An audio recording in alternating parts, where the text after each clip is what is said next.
welcome to my new video.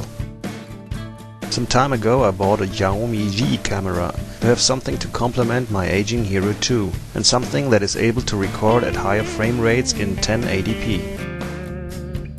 The Yi can do up to 60 frames and has been tested by some FPV friends in Germany with quite good results.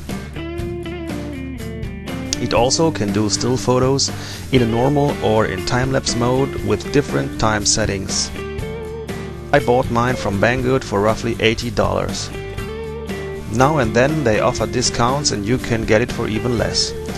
A drawback of this camera is you need a smartphone or an Android tablet computer with Wi-Fi to change settings or update firmware. It can't be done on the camera itself. Once you have set the video format and the photo mode, you can switch those two modes in the camera. There have been some discussions about the focus that seems to be set for short distance and is not optimized for landscapes.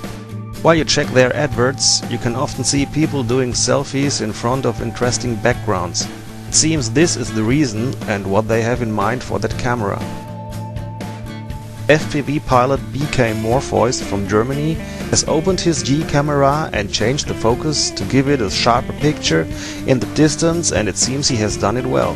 Check his video about that. I will put a link below. I did not change anything on my camera yet. I first wanted to do some testing before I decide and might open it.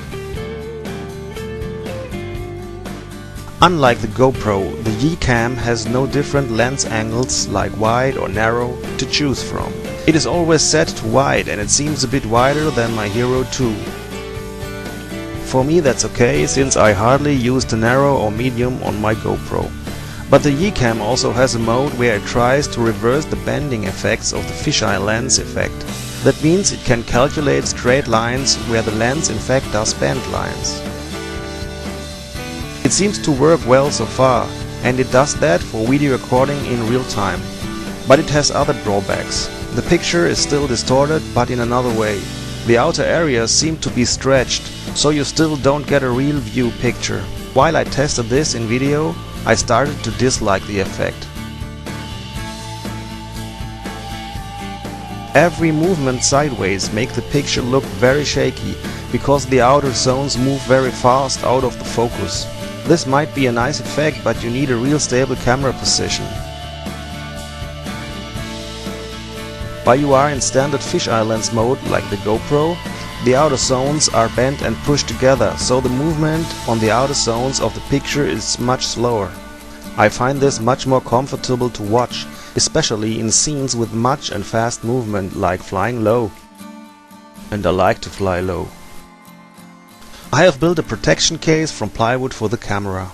The lens is protected with a cover that I took from a GoPro lens protector. It's simply mounted with hot glue in the corners. I did the same 2 years ago for my Hero 2 and it worked so well I wanted the same for my Yi camera. I put the camera onto my Tron 4 and did some flying to see how it looks. Check for yourself. Note that the video compression of YouTube usually makes fast-moving textures look really ugly. I can tell the original file was good.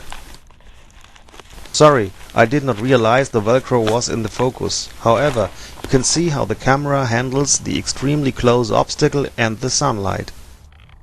It was recorded with 50 frames and I turned it down to 25 for that, so you got some slow motion. You can hear the sound of the machine recorded by the Yi Cam. Well, now I stop talking for some time, just enjoy the flight